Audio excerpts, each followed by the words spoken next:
પણ ખેડૂત ખેતી નહીં કરે તો અનાજની તકલીફ પડશે. એનેથી તમે ક્યાંથી નીકળવાના હો? અઠવાડિયામાં 1 થી 2 ટેન્કર જ મળે છે. પણ જો જ્યાં સુધી ડીઝલની કોઈ તકલીફ પડશે, ડીઝલ નહીં મળે તો પછી તો વાત અમારા હાથમાં પણ નથી. કચ્છ, ગુજરાત સહિત તમામ જગ્યાએ પૈડાઓ થંભી ગયા છે. શું અસર પડી શકે છે આની લાંબા ગાળે? શું 2-2, 3-3, 4-4 ગણા રૂપિયા આપીને કાળાબજારીમાંથી લેવા પડશે બોટલ? રસ્તા કાઢવા હોય તો ઘણા બધા રસ્તા છે. માનો કચ્છના સાંગીપુરમથી ટ્રક લોડ કરીને નીકળું તો મને કોઈ પંપ વાળો 50 લીટર ડીઝલ આપે છે, 3 ની એવરેજ આપે તો એ ભુજ જ પહોંચશે. ખેતીની સિઝન આવી રહી છે, વાવણીની. એવા સમયે ખેડૂતો તો ચિંતિત રહેવાના જ. છેલ્લા 4 દિવસથી એમ કેવું પડે કે લોકો ખરેખર ડીઝલ માટે થઈને, ખાસ ખેડૂત પુત્રો હોય એ તમામ લોકો ડીઝલ માટે હેરાન થઈ રહ્યા. પ્રધાનમંત્રી નરેન્દ્ર મોદીએ માસ્ટર સ્ટ્રોક મારી દીધો છે, સૌથી મોટી ડીલ કરી લીધી છે. એ ડીલથી કેટલું ક્રૂડ ઓઇલ ભારત આવશે ને કેટલી રાહત? ખાલી કહેવાનો માસ્ટર સ્ટ્રોક તો નથી ને. આ બધી સિસ્ટમો ગોઠવાતા ઘણી બધી વાર લાગશે ને એમાં આપણે પેનિક થવાની જરૂર નથી. 4-5 જગ્યાથી અલગ અલગ કરીને આજે અમદાવાદ ગાડી પહોંચાડી છે મેં. એટલે ડીઝલની અસર કેમ છે, કેવી રીતે થાય છે, કે ડીઝલ નથી આવતું પંપમાં, કે પેટ્રોલ પંપ વાળા નથી વેચતા, કારણ કઈ ખ્યાલ નથી આવતો. ડીઝલ નહીં મળે તો મજબૂરન અમારી પણ ગાડીઓ ઊભી રાખવી પડશે. એવી પરિસ્થિતિ સર્જાય એવું લાગી રહ્યું છે મને. અને યુથ રિલેટેડ તમામ માહિતીઓ માટે, અપડેટ રહેવા માટે આજે જ ન્યૂઝરૂમ ગુજરાતને લાઇક, શેર અને સબસ્ક્રાઇબ કરી લેજો. અને જીઓ, જીટીપીએલ સહિત તમામ પ્લેટફોર્મ પર ન્યૂઝરૂમ ગુજરાત ઉપલબ્ધ છે.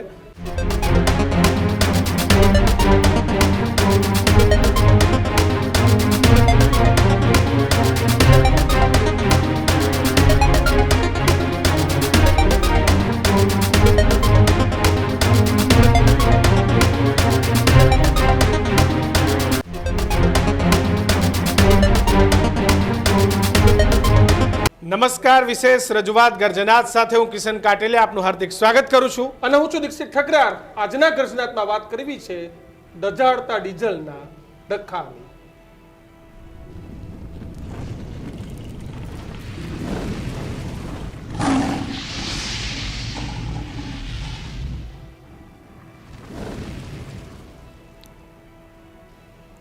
દેશમાં વાહનોના પૈડા ના થંભી જાય એના માટે ભારત સરકાર લગાતાર ચિંતન મંથન કરી રહી છે.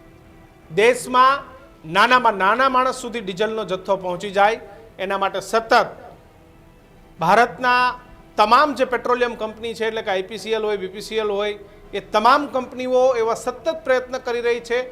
સતત પુરવઠો એ લોકો સુધી પહોંચે એના માટેની મહેનત થઈ રહી છે. ખાસ વડાપ્રધાન નરેન્દ્ર મોદી કે જે ડીઝલ માટે થઈ અને અલગ અલગ દેશોમાં પ્રવાસ કરી રહ્યા છે. ક્રૂડ ઓઇલની જે પરિસ્થિતિ છે દેશની અંદર, એ પરિસ્થિતિ કોઈ પણ હિસાબે નાનામાં નાના માણસ સુધી પહોંચે.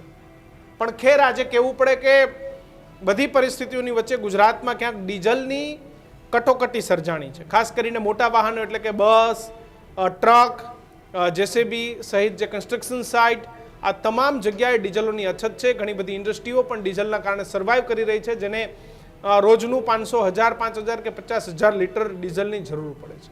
અનેક પ્રયત્ન પછી પણ દીક્ષિત આજે ગુજરાતમાં છેલ્લા 4 દિવસથી એમ કહેવું પડે કે લોકો ખરેખર ડીઝલ માટે થઈ અને ખાસ ખેડૂત પુત્રો હોય એ તમામ લોકો ડીઝલ માટે હેરાન થઈ રહ્યા. એટલે ખેડૂતો હોય, ટ્રાન્સપોર્ટ એસોસિએશન હોય, આ તમામના ઘણા બધી જગ્યાએ સાઇટ બંધ થઈ ગઈ છે. ભારત સરકાર સતત તમામ લોકો સુધી પેટ્રોલ, ડીઝલ પહોંચી રહે તેના પ્રયત્ન, પરંતુ આપણે પેનિક ન થવું તે સૌથી વધારે વાત છે. કારણ કે સામાન્ય દિવસોમાં આપણે 500-1000નું ડીઝલ પુરાવતા હોય ને હવે આવી વાત આવે એટલે આપણે સીધા ગાડીની ટાંકી ફૂલ કરાવવા જાય તો ઓલરેડી ક્રાઇસિસ છે અને પાછો સ્ટોક કરવા જાય અને સ્ટોક. તો આ વસ્તુ ન થવી જોઈએ. તમામ લોકોને પેટ્રોલ, ડીઝલ મળી રહે છે, પરંતુ ક્યાંક આપણે વધારે પેનિક થઈ રહ્યા છે અને તેના કારણે આ પ્રકારની સ્થિતિ છે. જો કે ક્યાંક ટ્રાન્સપોર્ટના પૈડા થંભી પણ ગયા છે. તેના કારણે આજે પૂર્વ ધારાસભ્ય વાસણભાઈ આહિરે સીએમને પત્ર પણ લખ્યો કે ભાઈ યોગ્ય કરવું અને થવું પણ જોઈએ. કારણ કે જો ટ્રાન્સપોર્ટના પૈડા થંભી ગયા તો કેવા પ્રકારની સ્થિતિ સાથે તેનાથી આપણે તમામ વાકેફ છે. પરંતુ આ તમામની વચ્ચે યુએઈ સાથે આપણી સૌથી મોટી ડીલ પણ થઈ છે.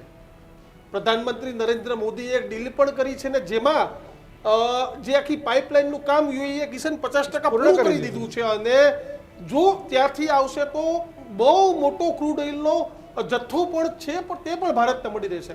પરંતુ આજે જે યુદ્ધની સ્થિતિ છે ઈરાન, પણ આ બધી અમેરિકા, સિસ્ટમો રશિયા, ગોઠવાતા ઘણી બધી વાર લાગશે ને એમાં આપણે પેનિક થવાની જરૂર નથી. નથી. અને આ જ મુદ્દે આજના ગર્જનાદમાં ચર્ચા કરવી છે. આપણી સાથે નવગણભાઈ આહિર કે જેઓ પ્રમુખ છે કચ્છ જિલ્લા ટ્રક ટ્રાન્સપોર્ટ એસોસિએશનના, અને તેની સાથે જ મોહનભાઈ રબારી છે કે જેઓ ટ્રાવેલ એસોસિએશનના પ્રમુખ છે. આ બંનેનું સ્વાગત છે. સૌથી પહેલા નવગણભાઈ, તમારી સાથે વાત કરવી છે. ખરેખર શું સ્થિતિ છે? કેટલું પેટ્રોલ ડીઝલનો જથ્થો મળવો જોઈએ અને કેટલો મળે છે? છેલ્લા વધારે પડતું તો 1.5-2 મહિનાથી જે પરિસ્થિતિ સર્જાણી છે ડીઝલ ઘટની, અનિયમિતતા છે. ઓઇલ કંપનીઓ જે કોઈ છે એ લોકોને જે ટાર્ગેટ આપે છે કે માનો કે દાખલા તરીકે હું લાસ્ટ વર્ષ એઝ અ પેટ્રોલ પંપ તરીકે 80 કેલ મેં ડીઝલ વેચ્યું છે, એટલે 80,000 લીટર. તો આ વર્ષે પણ આ મહિનામાં મને 80,000 ડીઝલ આપશે. પણ ખરેખર જે કન્ઝ્યુમર કોઓપરેટિવ સોસાયટી અને જે ઓન કન્ઝ્યુમ કરે છે મોટા મોટા ટ્રાન્સપોર્ટરો અને જે અન્ય માઇનિંગ સાથે જોડાયેલો છે, જે કન્ઝ્યુમ જે તે વખતે 8 થી 10 રૂપિયા 15 રૂપિયાનો માર્કેટ કરતા સસ્તો ડીઝલ હતો, એ લોકો જ્યારે આજે કન્ઝ્યુમરનો ભાવ કદાચ મારી ભૂલ ન થાય તો 120 થી 25 રૂપિયા થઈ ગયું છે, ત્યારે એ લોકો જે રિટેલ સેલ્સ RSL છે એના તરફ વળ્યા છે. એના લીધે જે ફિગરમાં સરકાર પાસે જે ઓઇલ કંપનીઓ જે રજૂ કરે છે ફિગર, એમાં બહુ મોટો તફાવત છે. અને એના લીધે આજે 20 થી 25% અમારો જે ધંધો છે એ અનિયમિત થઈ ગયું છે. આ પરિસ્થિતિને તમે કેવી રીતે જોઈ રહ્યા છો? કચ્છ, ગુજરાત સહિત તમામ જગ્યાએ પૈડાઓ થંભી ગયા છે. શું અસર પડી શકે છે આની લાંબા ગાળે? માનો કે અત્યારે હું કચ્છના સાંગીપુરમથી ટ્રક લોડ કરીને નીકળું તો મને કોઈ પંપવાળો 50 લીટર ડીઝલ આપે છે, 3 ની એવરેજ આપે તો એ ભુજ જ પહોંચશે. વળી મારે ભુજ જઈને 2-3 કલાક લાઈનમાં ઊભી અને બીજા 50 કે 100 લીટરની વ્યવસ્થા કરવી, ફરી પાછો માળિયા જઈને કરવી. આમ કરતા કરતા સમય જે 24-36 કલાકે જે અમે ડિસ્ટન્સ 600-700 કિલોમીટર કાપતા હતા એની જગ્યાએ અત્યારે અમારે 2-3 દિવસ લાગે છે. અને ત્યાં ડીઝલ મળશે 50 લીટર કે 100 લીટર 200 લીટર, એ કોઈ કન્ફર્મ નથી કે અહીંયા ડીઝલ મળી શકશે.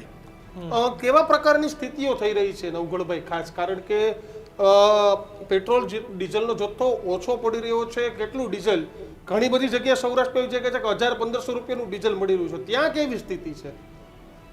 અહીંયા સાવ એવી પરિસ્થિતિ તો નથી, પણ મારી ભૂલ ન થાય તો માનો કે અઠવાડિયામાં 1 થી 2 ટેન્કર જ મળે છે, જેના લીધે 24 કલાક અમારે ધંધો કરવાનો અને બાકીના 6 દિવસ પંપવાળા બેઠા રહે છે. કેમ કે 20,000 લીટર ડીઝલ આપે કે 24,000 લીટર ડીઝલ આપે તો એ ટ્રકોની એટલી લાંબી કતારો હોય, અથવા તો જો એડવાન્સ રૂપિયા દઈને બેઠો હોય કોઈ ટ્રાન્સપોર્ટર તો એ ડીઝલ 24 કલાકમાં કે અમુક કલાકોમાં નીકળી જતું હોય, બાકીના કલાકો પંપ ડ્રાયની પરિસ્થિતિ સર્જાય છે. જેના લીધે ટ્રકવાળાને કે 4-વ્હીલરને પછી ડીઝલ માનો કે 5,000 લીટર હોય એની પાસે જતો તો એ 50 કે 100 લીટર કે 10 લીટરની વેચણી કરે છે. નવગણભાઈ,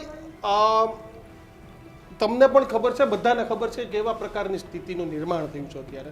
આનો રસ્તો શું નીકળી શકે? કારણ કે આપણે પત્રો લખ્યા, પરંતુ તમે તમારા ટ્રાન્સપોર્ટ એસોસિએશનના બાકીના મિત્રોને પણ શું અપીલ કરશો? કારણ કે એવું તો નથી કે આપણે વિરોધ કરીએ અથવા તો કંઈક ઓલું કરીએ તો રસ્તો નીકળી જાય, પણ આનો રસ્તો યોગ્ય રીતે કઈ રીતે કાઢવો પડશે કે પેટ્રોલ ડીઝલ લોકોને મળી પણ રહે, પેનિક પણ ન થાય અને લોકોના ધંધા રોજગાર પણ ચાલે? એમાં તો આ કોઈ જિલ્લાનો પ્રશ્ન નથી કે રાજ્યનો પ્રશ્ન નથી, આખા આમ જો તો વૈશ્વિક પ્રશ્ન છે. જી, તો એના માટે જે આપણે રેગ્યુલર સપ્લાય હોય 40% ડાઉનફોલ થયું છે ઓન એવરેજ. કદાચ ટકાવારીમાં મારી ભૂલ થતી હોય તો માફ કરજો, પણ એમાં તો નરેન્દ્ર મોદી સાહેબ જે દોરા કરે છે વિદેશના, એ જ રસ્તો કાઢશે ને. એ પોતે એટલા કોઠા સૂઝ છે એની પાસે કે આપણે તો અત્યારે આ સ્થિતિ જોઈ રહ્યા છીએ. નરેન્દ્ર મોદી સાહેબે દેશના વડાપ્રધાન તરીકે તો એને 15 મહિના પહેલા આ સ્થિતિનો એને ખ્યાલ પડી ગયો હશે. એની પાસે એટલું બધું તંત્ર છે, એટલે એ લોકો તો ખૂબ સારી રીતે પ્રયત્ન કરશે ને આમાંથી ક્યાંક ને ક્યાંક અઠવાડિયા 10 દિવસમાં આ પરિસ્થિતિમાંથી નીકળવાનો રસ્તો કાઢશે એવો અમને શ્રદ્ધા ને વિશ્વાસ છે. રસ્તા કાઢવા હોય તો ઘણા બધા રસ્તા છે. માનો કે જે ઓઇલ કંપનીઓ છે પ્રાઇવેટ, ખાસ કરીને રિલાયન્સ અને નાયરા સેલ કંપની છે, ઈ કંપનીઓને ક્યાંક ને ક્યાંક એ લોકો વધારે પડતો કન્ઝ્યુમર સોસાયટીને માલ જે આપ્યો છે, તો આજે કમસે કમ સરકારી વાહનોને એ કંપનીઓ માલ પૂરું કરે, એસટી છે અથવા તો માનો કે પોલીસ વ્હીકલ છે, ઇમરજન્સી વ્હીકલ, એને એ લોકો પુરવાર કરે એવી કોઈક વ્યવસ્થા ગોઠવે તો સરળતાથી સ્મૂથલી થઈ શકે છે. બાકી તો જે ક્યાંક અનિયમિત ને અજરૂરિયાત વગરનો જથ્થો છે તો એના ઉપર રોક મૂકવું જોઈએ. ક્યાંક ને ક્યાંક માનો કે કચ્છ જિલ્લામાં પરિપત્ર બહાર પાડવામાં આવ્યું છે કે ખેડૂતને 200 લીટર આપવું, તો ભાઈ ખેડૂતને ખરેખર 200 લીટર ડીઝલ આપે તો 1 લીટરમાં, હું ખેડૂત છું એટલે હું વધારે સ્પષ્ટતાથી કહી શકું, 1 કલાક તમારે ટ્રેક્ટર ચલાવવું હોય તો 2.5 થી 3 લીટર જોઈએ. તો માનો કે 200 લીટર આપે તો ખેડૂત એની એવી કોઈ જરૂરિયાત નથી કે એને 500 કલાક ટ્રેક્ટર ચલાવવું પડે. તો ક્યાંક ને ક્યાંક જે પરિપત્રો બહાર પડે છે એમાં ખરેખર વિચારીને, અને 200 લીટર તો કોને આપવું, 7 બાર લઈને આવે એને આપવું કે બેરલ લઈને આપવું કે ટ્રેક્ટર લઈને આવવું, એ ક્યાંક ને ક્યાંક પરિપત્ર બહાર પાડવા વાળાને ગ્રાઉન્ડ રિયાલિટીની કોઈ નોલેજ નથી હોતો. પણ નવગણભાઈ, જે પંપો પાસે જે જથ્થો આવે છે, પંપ પાસે જે જથ્થો આવે છે, રેગ્યુલર જથ્થો આવે છે? ના, નથી આવતો. બસ નથી. 8 દિવસનો વેઇટિંગ પીરિયડ હોય છે ઇન્ડેન નાખ્યા પછી. એટલે ક્યાંક સપ્લાય ચેનમાં તૂટી છે, એ વાત તો બહુ હકીકત છે. આપણી સાથે ખેડૂત આગેવાન રતનસિંહ ડોડિયા પણ જોડાયેલા છે. રતનસિંહ, કેટલી તમારે પણ કેટલી ખેડૂતોને ડિમાન્ડ છે ને કેવી પરિસ્થિતિ અત્યારે? ભાઈ, અત્યારે તો વાત કરી કે ખેડૂતોને, સરકારમાં બેઠેલા વ્યક્તિને, પહેલા તો કૃષિ મંત્રીને જ કહું કે કૃષિ મંત્રીને એ નથી ખબર કે ખેડૂતની વાવણીનો સમય ક્યારે ચાલુ થાય. તમે વિચાર કરો કે અત્યારે એ 15 જૂન માને હે, 15 જૂને સૌરાષ્ટ્રમાં વાવણી બધી પૂરી થઈ જાય છે.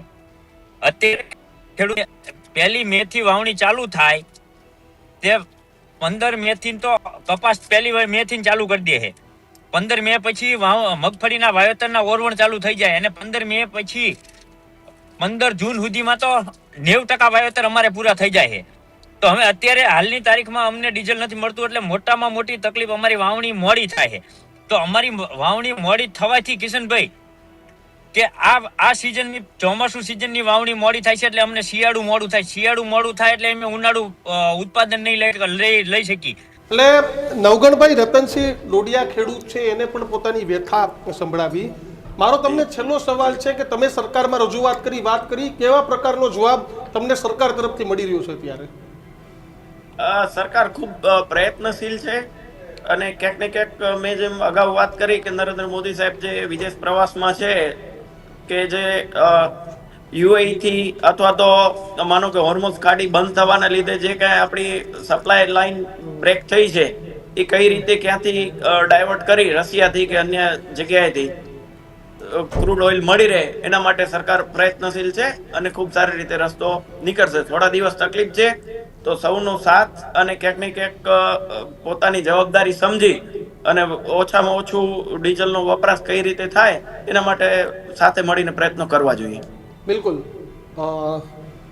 નવગણભાઈ, ઘણી બધી વાત છે, ઘણા બધા મુદ્દાઓ છે કે જે ખરેખર લોકો સુધી પહોંચવા જોઈએ, પેટ્રોલ ડીઝલ મળવું જોઈએ, પણ ખેર લોકોની વાત છે. પણ આભાર, તમે અમારી સાથે જોડાયા અને તમે તમારી વાત મૂકી. હવે આપણી સાથે ટૂંક સમયમાં જ ન્યૂઝરૂમમાંથી મુફદ્દલ કપાસી પણ જોડાશે કે આખી ઘટના, કારણ કે યુએ સાથે આપણી ડીલ છે તે કિશન મોટી થઈ ગઈ છે.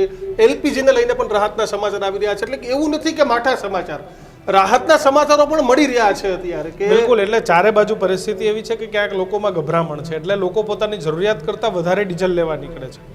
કોઈ ડીઝલ પંપ ઉપર રોજનું માની લો કે 10 કે 20,000 લીટરની ખપત હતી તો ત્યાં લાંબી લાઈનો લાગી ગઈ છે. લોકોને જ્યાંથી જેટલું મળે એટલું લઈ લેવું છે, સંગ્રહખોરી પણ વધી છે. અને પ્રધાનમંત્રીએ અપીલ કરી છે કે ભાઈ ખોટી રીતે વાહનોનો, રાજ્ય સરકારમાં સીએમએ પોતાનો કાફલો ઘટાડી દીધો, પ્રધાનમંત્રીએ કાફલો ઘટાડી દીધો, વિદેશ પ્રવાસ રદ થઈ જાય. તો આવું કઈ કોરોનામાં લાંબો ટાઈમ નતું ચાલ્યું. પણ આ એક અત્યારે પરિસ્થિતિ છે કે ભાઈ આપણે જે ક્રૂડ ઓઇલ લાવી શકતા હતા એ હોર્મુઝ સ્ટ્રીટના કારણે નથી લાવી શકતા. જ્યારે ત્યાંથી જહાજો પસાર થશે અને જ્યારે પણ અરબ કન્ટ્રીની પરિસ્થિતિ ઓકે થશે ત્યારે તમામ વસ્તુઓ ફરી ચાલુ થઈ જશે. પણ મુફદ્દલ બે સૌથી મોટા સમાચાર એક આજે એલપીજી ડીલની વાત થઈ કે એલપીજીમાં કાંઈ નથી અને એ સૌથી મોટી ડીલ કે ગઈકાલે જ સમાચારો આપણે પ્રાપ્ત થાય કે યુએઈ સાથે પ્રધાનમંત્રી નરેન્દ્ર મોદીએ માસ્ટર સ્ટ્રોક મારી દીધો છે, સૌથી મોટી ડીલ કરી લીધી છે. એ ડીલથી કેટલું ક્રૂડ ઓઇલ ભારત આવશે ને કેટલી રાહત? ખાલી કહેવાનો માસ્ટર સ્ટ્રોક તો નથી ને. અને આ જે ડીલની આપણે વાત કરીએ એની સાથે સાથે એલપીજીમાં આજે કેન્દ્રીય પેટ્રોલિયમ વિભાગના સચિવે પ્રેસ કોન્ફરન્સ કરવી પડી. તમે જુઓ કે સ્થિતિ કેટલી ગંભીર છે કે દરરોજ અલગ અલગ પેટ્રોલિયમ કંપની છે, આપણા જે જાહેર સાહસો છે, એને પ્રેસ કોન્ફરન્સ કરવી પડે, પ્રેસ બ્રીફિંગ આપવા પડે, મંત્રીઓ પ્રેસ કોન્ફરન્સમાં આવે, સચિવ આવે પ્રેસ કોન્ફરન્સમાં. એક દિવસમાં 3-4 પ્રેસ કોન્ફરન્સ થઈ રહી છે. દેશમાં petrol, diesel, LPG, CNG, PNG એના જથ્થાની સ્થિતિ શું છે એના માટે થઈને એલપીજીને લઈને એક રિપોર્ટ વાયરલ થઈ કે નિક્કેઈ એશિયા કરીને આ જે એજન્સી છે એનો રિપોર્ટ હતો કે ભારતમાં એલપીજીની જે સપ્લાય છે એ અડધથી વધારે ઓછી થઈ ગઈ છે. આ જેવો આ રિપોર્ટ વાયરલ થયો એટલે સવાલો ઉઠવા લાગ્યા કે ભાઈ હવે શું થશે? ફરી એકવાર એલપીજીનો સિલિન્ડર આપણે બુક તો કરાવશું પણ ઘરે આવશે જ નહીં. શું 2-3 4 ગણા રૂપિયા આપીને કાળાબજારીમાંથી લેવા પડશે બોટલ? આવા બધા સવાલો થવા લાગ્યા. એટલે પેટ્રોલિયમ મંત્રાલયના સચિવે પ્રેસ બ્રીફિંગ કરીને કહ્યું કે એલપીજીને લઈને નિક્કેઈ એશિયાનો જે રિપોર્ટ છે ને એ થોડો એની ગેરસમજ થઈ રહી છે. વાત સાચી છે કે એલપીજી માટે જે 8 લાખ બેરલ દરરોજના આવતા હતા ભારતમાં, એ યુદ્ધ પછી અડધા થઈ ગયા છે, 4 લાખ બેરલ આવે છે. એ રિપોર્ટમાં પણ એવું જ કહેવાયું છે. પણ એમાં એ સ્પષ્ટતા નથી કરાઈ કે યુદ્ધની પહેલાં ભારતમાં જે એલપીજીનું ઉત્પાદન થતું હતું એને હવે ડબલથી વધારી દેવાયું છે. બમણાથી વધુ ઉત્પાદન ઘરેલું ઉત્પાદન થઈ રહ્યું છે એલપીજીનું. એની સિવાય ભારત ઓસ્ટ્રેલિયા પાસેથી પણ એલપીજી મગાવે છે. એ સિવાય બીજા કેટલાક દેશો સાથે પણ ભારતે ત્વરિત કરાર કર્યા માર્ચમાં. જ્યારે લાગ્યું કે સ્થિતિ ગંભીર બનશે મિડલ ઇસ્ટની, તો એલપીજી ક્યાંથી લાવો? કેમ કે એલપીજી સીએનજી એસેન્શિયલ કોમોડિટી એક્ટની અંતર્ગત આવે છે. એટલે કે દેશમાં ફેક્ટરી બંધ થઈ જાય, પ્રોડક્શન બંધ થઈ જાય, વીજ ઉત્પાદન બંધ થઈ જાય, બીજી કોઈ સમસ્યા આવી જાય, ત્યાં બધે જ ગેસનો સપ્લાય કાપી નાખો. પણ ઘરેલું ગેસ માટે અથવા તો જે આમ નાગરિક છે એના વાહન માટે જે સીએનજી જોઈએ છે એમાં કાપ ન આવવો જોઈએ.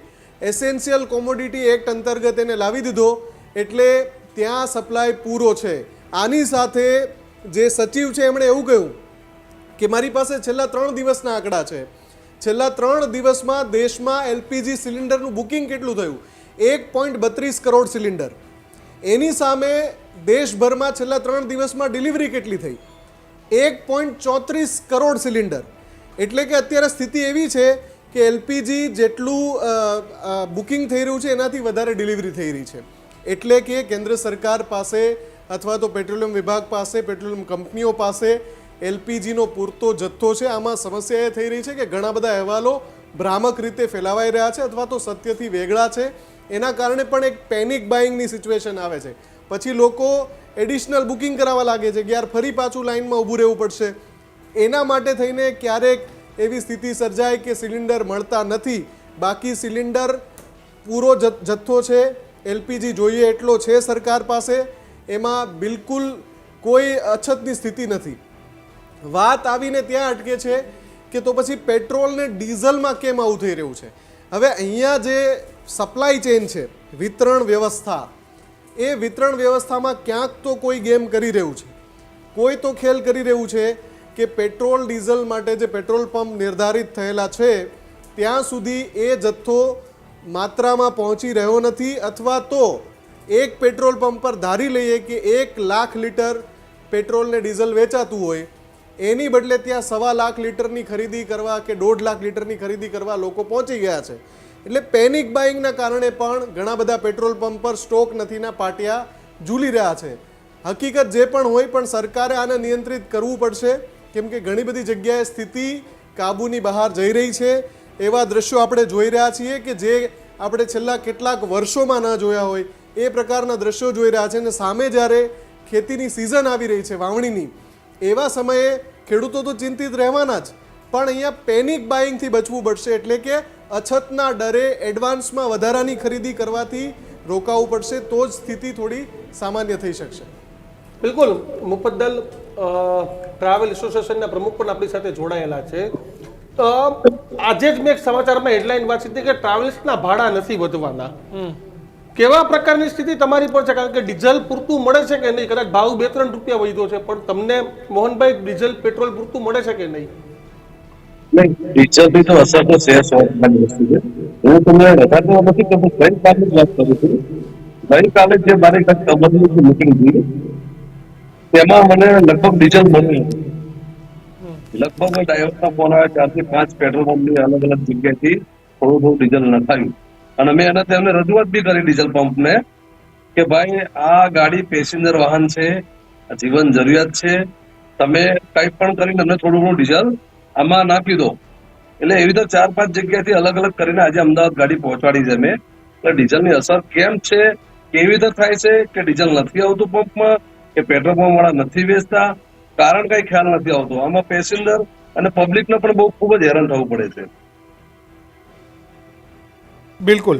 તો આ પરિસ્થિતિમાં કેવી રીતે તમે બસનો ધંધો ચલાવશો? કેવી રીતે લોકોને પોતાના સ્થાન પર પહોંચાડશો? 100%ની વાત છે. અમારું કામ ફક્ત પેસેન્જરને તેમના સ્થળ પર પહોંચાડવાનું છે. પણ જો જ્યાં સુધી ડીઝલની કોઈ તકલીફ પડશે, ડીઝલ નહીં મળે, તો પછી તો વાત અમારા હાથમાં પણ નથી. કારણ કે ગાડીનું જે ટાયર થંભી જશે, ટાયર જે ફરવાનું નથી, તો પેસેન્જર અમે કેવી રીતે બીજા સ્થળે પહોંચાડશું? અને બીજી વસ્તુ એવી છે કે ડીઝલનો આખો ભાવ વધ્યો. અત્યારે તમે પોતે કોઈ પણ લશ્કરી બસની ઓફિસમાં પૂછો, 1 પણ રૂપિયાનો ભાવ હું વધારવા ઓછું કરું. જે ભાવ ઠીક છે તે જ રાખ્યું છે. કારણ કે અમે પણ સમજીએ છીએ કે પબ્લિકને તકલીફ છે ખૂબ જ. અને જો ડીઝલ નહીં મળે તો મજબૂરન અમારી પણ ગાડીઓ ઊભી રાખવી પડશે. એવી પરિસ્થિતિ સર્જાય એવું લાગી રહ્યું છે મને. બિલકુલ રતનસિંહ, ખેડૂતની રસ્તો શું? તમે એવું કીધું કે આમ છે તેમ છે, પણ ખેડૂતો માટે રસ્તો શું રતનસિંહ? અત્યારે અને આમાં ખેડૂત પાસે કોઈ રસ્તો જ નથી. અત્યારે તમને કહી દઉં કે અત્યારે જ્યારે વાવણીના સમયે અમને ડીઝલ નહીં મળે એટલે પહેલા પ્રથમ તો બહુ મોટું નુકસાન જવાનું. એનું કારણ તમને કહું કે અત્યારે સમયસર વાવણી ન થાય એટલે અમારે 1 મહિનો વાવણી લેટ થશે. 1 મહિનો વાવણી લેટ થાય એટલે આખી સિઝન ફેલ જવાની છે. બીજું, જે ઓરવીને વાવી અને એના કરતાં જે પાછતરા વાવેતર કરશું એટલે અમને 10 થી 15% પાકના ઉત્પાદનમાં લોસ આવવાનો છે. એટલે એના કારણે જે લોસ થાય છે અને એના કારણે જે આવતી સિઝનમાં જે મગફળીની કે એની જે અછત ઊભી થવાની ની તો હજી પાછળના બહુ ખરાબ પરિસ્થિતિ સર્જાવાની છે. એનું કારણ તમને કહું, જે ઉત્પાદન આવવાનું ઉત્પાદન ભાદરું 15 થી 20% ઘટી જશે જે પાછળથી વાવેતર થશે. એટલે ઉત્પાદન ઘટવાથી જે માંગ અને પુરવઠો ઘટવાનો જ છે. એટલે એના કારણે અત્યારે ખાસ કરીને ખેડૂતને તમામને ડીઝલ આપવું જોઈએ. ન આપે એટલે ખેડૂત વાવેતર કરી શકવાનો નથી. વાવેતર નહીં થાય ટાઈમસર એટલે ખેડૂત આવતી વખતે ધિરાણ નથી ભરી શકવાનો, ટાઈમે વાવેતર થવાનું નથી. એટલે ઘણા બધા પ્રશ્નો ઊભા થવાના છે ભાઈ. બિલકુલ. આનો રસ્તો છે રતનસિંહ કઈ ખેડૂતોએ? કારણ કે હવે બળદગાડા તો છે નહીં, તમે ટ્રેક્ટર ઉપર આવી ગયા છો. બળદગાડા છે નહીં અને આનો રસ્તો એક જ છે કે સરકારે અમને ખેડૂતને પહેલા ડીઝલની પ્રાયોરિટી આપવી જોઈએ. ખેડૂત અન્નનો દાતા છે. અન્ન જ નહીં પેદા થાય તો તમે હું આ બીજી વસ્તુ તમને કહી દઉં કે હું ધાંગધ્રા જાઉં કે અમદાવાદ જઉં તો બસમાં જઈશ. બસમાં નહીં જવું તો હું 2 દિવસ રેડવીશ. પણ ખેડૂત ખેતી નહીં કરે તો અનાજની તકલીફ પડશે. એનાથી તમે ક્યાંથી નીકળવાના હો? મેઇન વસ્તુ અહીંયા છે. તો મોંઘવારી વધવાની એવી વસ્તુથી તો અરે મોંઘવારી વધવાની છે અને મોંઘવારી વધતાય પણ ખેડૂત પાસે નથી તો તમને દિશે ક્યાંથી? ખેડૂતને આજ મારે જ વાવેતર કરવું છે, મારી પાસે ડીઝલ નથી તો ડીઝલ નથી તો વાવેતર કઈ રીતે કરવાનો? અને સરકારના ચોપડે એવું વિચારે છે કે 15 જૂન પછી પણ ઈ બાબા આદમ વખતમાં જ્યારે ખેતી 15 જૂને થતી ત્યારે એક જ સિઝન લેતા હતા માત્ર બિન ખેતીની. અત્યારે બધી ખેતી પિયત છે. પિયત ખેતીમાં 1 મે થી વાવેતર ચાલુ થઈ ગયા કપાસના. તે 20 મે 25 મે સુધી કપાસના વાવેતર ચાલુ રહેશે અને 15 મે થી મગફળીના વાવેતર ચાલુ થઈ ગયા. 15 જૂન સુધી ચાલુ રહેશે. એટલે 80% વાવેતર ત્યાં સુધી લેટ થશે. અને અત્યારે લેટ થવાથી અમારે ત્રીજી સિઝન નહીં લઈ શકાય. તો ત્રીજી સિઝન નહીં લઈ શકાય કઈ વાવેતર નથી થવાના. બિલકુલ રતનસિંહ. મુફદ્દલ આનો રસ્તો આંતરરાષ્ટ્રીય લેવલ શું દેખાઈ રહ્યો છે? અને આ બધું જ મુફદ્દલ બધું એકદમ સ્ટ્રીમલાઇન થતા કેટલો સમય તમે અને જોઈ રહ્યા છો? મેં કિશન હમણાં વાત કરી કે યુએઈ સાથે પ્રધાનમંત્રીએ ડીલ પણ કરી દીધી છે, પણ એ ક્રૂડ ઓઇલ કાલને કાલ થોડું આવી જવાનું છે. બિલકુલ, એટલે જો બંને મુદ્દાના જવાબ આપું પહેલાં તો જે તમે કહ્યું કે આનો રસ્તો શું, તો જે રસ્તો અટવાયેલો છે એટલે કે સ્ટ્રેટ ઓફ હોર્મુઝ, ત્યાંથી એક સારા સમાચાર એ છે, અને આ સમાચાર કાલે બદલાઈ પણ શકે છે, પણ સારા સમાચાર એ છે કે IRGCએ અત્યારે જહાજોની અવરજવર ચાલુ કરી છે. અને આ જે ચાલુ કરી છે પહેલી વાર નથી. આ સમયગાળા દરમિયાન ઘણીવાર IRGCએ કહ્યું કે ભાઈ 10 જહાજ જવા દો, 5 જહાજ જવા દો, 20 જહાજ જવા દો, પછી પાછા બંધ પણ કરી દે છે. એટલે નિયંત્રણમાં, અમારા નિયંત્રણમાં છે, અમારું આમાં પ્રભુત્વ છે એવું એ સાબિત કરવા માગે છે. છેલ્લા 24 કલાકમાં 26 જહાજો સ્ટ્રેટ ઓફ હોર્મુઝમાંથી નીકળ્યા છે. એટલે ત્યાં એની અંદર જે ક્રૂડ ઓઇલ છે એ અલગ અલગ દેશોને મળવાનું છે, એ બહુ સ્પષ્ટ વાત છે.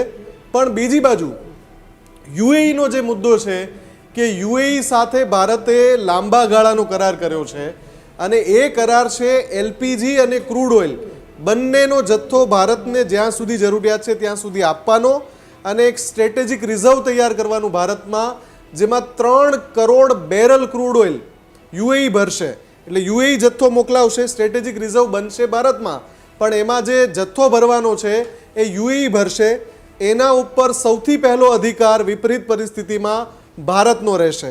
આ તો ભારત અને યુએઈ વચ્ચે કરાર થયો. યુએઈ આમાં એક કાંકરે ઘણા બધા પક્ષી માર્યા છે, ભારતે પણ એક કાંકરે ઘણા બધા પક્ષી માર્યા છે. કેમ કે જ્યારે હમણાં છેલ્લે વોર થઈ તો ઈરાને જે ડ્રોન એટેક કર્યા એમાંથી એક હુમલો કર્યો તો યુએઈનું સૌથી મોટું જે સ્ટ્રેટેજિક ગેસ ઓઇલ ફિલ્ડ છે અલ ફુઝેરા, એના ઉપર, ને ત્યાં ભીષણ આગ લાગી હતી.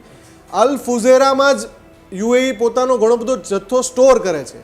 ભારત સાથે ડીલ કરીને યુએઈ એવું કરી લીધું કે જથ્થો તો પોતે ઉત્પાદિત કરે, માલિક પોતે, પણ રાખશે ક્યાં? ભારતના ગોડાઉનમાં, એટલે કે ભારતના સ્ટ્રેટેજિક રિઝર્વમાં. ભારતે એની સાથે ડીલમાં એવો માસ્ટર સ્ટ્રોક માર્યો છે કે તમે અમારા ગોડાઉનમાં રાખો, અમને વાંધો નથી, ઈરાન કે અહીંયા મિસાઇલ નહીં મારે, પણ એના ઉપર પહેલો અધિકાર અમારો. એ ક્રૂડ ઓઇલ તમારું, પણ જો અમને જરૂર પડશે, તંગીની સ્થિતિ આવશે, તો એ ક્રૂડ ઓઇલ અમે વાપરીશું. હવે એમાં બીજી સૌથી મોટી વાત, હમણાં જે આપણે શરૂઆતમાં કરી કે સ્ટ્રેટ ઓફ હોર્મુઝમાં IRGC હવે સંપૂર્ણ એનું માલિક થઈ ગયું છે. એ ગમે ત્યારે જહાજો જવા દે છે, ગમે ત્યારે બંધ કરી દે છે. તો યુએઈ એનો રસ્તો કાઢી લીધો છે. યુએઈએ પાઇપલાઇનથી સ્ટ્રેટ ઓફ હોર્મુઝ જે છે એને ક્રોસ જ ના કરવું પડે, એ રીતે બહારની સાઈડ ગલ્ફ ઓફ ઓમાનમાં એ આખી પાઇપલાઇન કાઢવાની તૈયારી કરી છે. ત્યાંથી કંડલા બંદર બહુ નજીક પડે છે. ગલ્ફ ઓફ ઓમાનમાં જો એ પાઇપલાઇન પહોંચી જાય તો પછી આ સ્ટ્રેટ ઓફ હોર્મુઝવાળો આખો મામલો યુએઈ માટે ખતમ થઈ જશે, કેમ કે એ પાઇપલાઇનથી બધું ક્રૂડ ઓઇલ ગલ્ફ ઓફ ઓમાનમાં મોકલી દેશે. હવે સૌથી મોટી વાત એ છે, 24 કલાક પહેલાં ન્યૂઝરૂમે જે અહેવાલ દર્શાવ્યો, 50% કામ એ પૂરું પણ થઈ ગયું.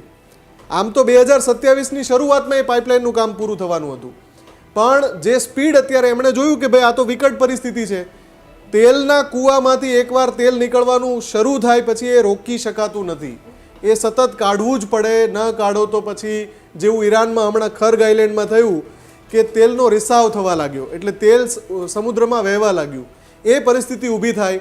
એટલે યુએઈએ રસ્તો એ કાઢ્યો કે આપણે પાઇપલાઇનથી આ છેડે કાઢીએ અને એ છેડેથી જેને ઉપાડવું હોય ઉપાડે, સ્ટ્રેટ ઓફ હોર્મુઝ સાઈડમાં રહી જાય.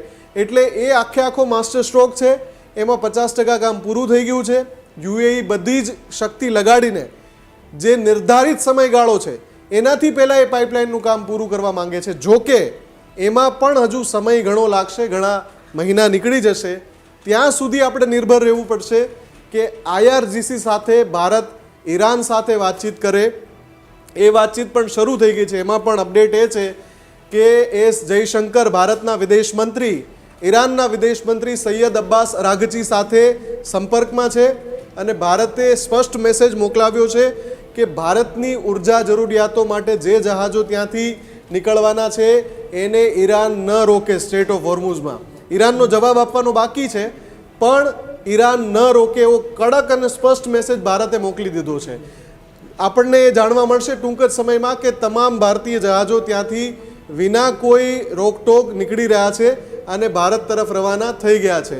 પણ એના માટે હજુ 24 થી 48 કલાક રાહ જોવી પડશે, ત્યાં સુધીમાં એની સ્પષ્ટતા થઈ શકશે. મુફદ્દલ એક છેલ્લો સવાલ ટૂંકમાં જવાબ આપજો કે 4 દિવસનો પ્રધાનમંત્રીનો પ્રવાસ, ઘણા બધા લોકોએ આક્ષેપ કર્યો, આ કર્યો, પણ 4 દિવસનો પ્રવાસ ટૂંકમાં વિશ્લેષણ કરવું હોય તો કઈ રીતે કરી શકાય? કારણ કે તમે કીધું કે ઈરાનથી સારા સમાચાર, યુએઈથી સારા સમાચાર, ક્રૂડ ઓઇલને લઈને શું પેટ્રોલ ડીઝલ આ 4 દિવસના ધક્કામાં એવું કહે છે કે ભાઈ પેટ્રોલ ડીઝલને લઈને ખૂબ રાહત આવતી હોય બીજા દેશોમાંથી? જો જ્યારે એક દેશના વડા કોઈ યાત્રાએ જતા હોય, વિદેશની યાત્રાએ, તો મોટા ભાગે એમની એ યાત્રા રાજદ્વારી જ હોય છે. અને એમાં બંને દેશોના જે સંબંધો છે, બંને દેશો વચ્ચે જે વ્યાપારિક કરારો કરવાના છે, એ જ એની પ્રાથમિકતા હોય છે. વડાપ્રધાન સૌથી પહેલાં યુએઈ ગયા, અને યુએઈ એટલા માટે ગયા કે ત્યાં મુસદ્દો તૈયાર હતો કે આ મુદ્દા ઉપર ડીલ કરવાની છે, અને એ ડીલ વર્તમાન સમયની ભારતની સૌથી મોટી જરૂરિયાત છે. પછી તમે યુએઈથી અલગ અલગ દેશની એમની જે યાત્રા છે, ચાહે નેધરલેન્ડ્સની યાત્રા હોય તો કલ્પસર યોજના ફરીથી પુનઃજીવિત થવાની છે, ઇટલી સાથે ઘણા બધા વ્યાપારિક કરારો થયા છે. આ બધી યાત્રામાં, બધા દેશોની યાત્રામાં ભારતને કંઈક ને કંઈક મળ્યું છે. એટલે સ્ટ્રેટેજિકલી આ યાત્રા ખૂબ જ મહત્વની હતી, યોગ્ય સમયે હતી, અને એના આઉટકમ છે એ ટૂંક સમયમાં આપણને જોવા મળશે. ભારત માટે ઘણી બધી લાભદાયી હતી. જ્યાં સુધી વૈશ્વિક ઉર્જા સંકટની પરિસ્થિતિ છે એવા સમયે યુએઈ વાળો પ્રવાસ ખૂબ જ અગત્યનો હતો. ત્યાં જે ડીલ થઈ, ત્યાં જઈને યુએઈની ધરતી ઉપર યુએઈના જે લીડર છે એની સામે બેસીને ઈરાનને મેસેજ પણ આપ્યો છે વડાપ્રધાન મોદીએ કે ભાઈ હવે જ તમે સ્ટ્રેટ ઓફ હોર્મુઝ ખોલી દો. આ પણ ખૂબ જ મહત્વનો છે કૂટનીતિક રીતે પણ. એટલે આખી યાત્રામાં ઘણા બધા આઉટકમ્સ છે જે આવનારા સમયમાં દેશને મળશે, અને એના પરિણામો પણ આપણે જોઈશું. બિલકુલ બિલકુલ. આભાર મોહનભાઈ, રતનસિંહ અને મુફદ્દલ, આપ ત્રણેયનો આભાર. નવગણભાઈ અગાઉ જ વિદાય લઈ લીધી હતી કારણ કે કચ્છમાં સતત મિટિંગોનો દોર થઈ રહ્યું છે. આ તમામનો આભાર કે ગર્જનાથમાં અમારી સાથે ચર્ચા કરી. પરંતુ પેટ્રોલ અને ડીઝલને લઈને આપણે પેનિક પણ ન થવું જોઈએ, અને જો કોઈ માફિયાઓ સંગ્રહ કરતા હોય તો એ સંગ્રહ પણ ન કરવા જોઈએ, કારણ કે અત્યારે કેવા પ્રકારની સ્થિતિ છે તે આપણી સામે છે. ખેડૂત હેરાન પરેશાન છે, બિલકુલ. અને સરકાર કે હેરાન પરેશાન છે. સરકાર કે તંત્ર ક્યારેય ઈચ્છતું ના હોય કે એની દેશમાં વસ્તુ નાનો માણસ હેરાન થાય, કોઈ ખેડૂત હેરાન થાય. પણ આ તમામની વચ્ચે ક્યાંક ઉદ્યોગપતિઓ ડીઝલ પૂરતું લઈ જાય અને ખેડૂતો સામાન્ય માણસો હેરાન ન થાય એની તકેદારી તંત્રએ ખાસ રાખવાની રહેશે.